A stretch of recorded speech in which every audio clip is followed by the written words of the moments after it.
The first thing you need to know when choosing a mouse is which type of connection do you have. Either a PS2 connection like this one, or a USB connection. You can find this if you look at the back of your computer. You'll know which one that you need to get. There are many different kinds of mice. There are ball mice like this one, which, as you can see here, use a little ball on these wheels here to basically move the cursor on your screen. These are all right, just that they tend to get dirty and tend to make your mouse stick a lot.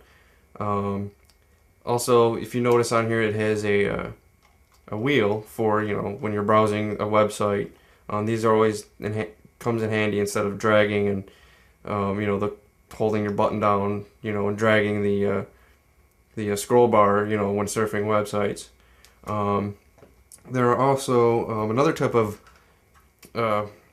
ball mouse is more of a type of ergonomic. It really depends on what you like, what seems to work better for you.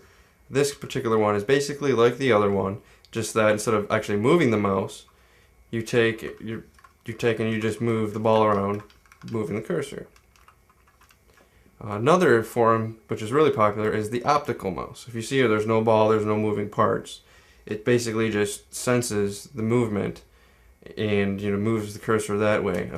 This particular one also has for help to scroll websites.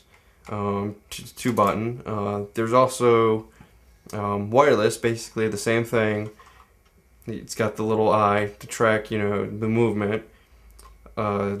Basically same thing, wheel, two buttons. There are many different varieties of mice. This one happens just to be wireless. There are Bluetooth mice also. Basically, when you're choosing a mouse, it just depends on what you like to use. You go to the store and you'll find out what you like to use better. There's really no better one for gaming or anything like that. And that's choosing a mouse.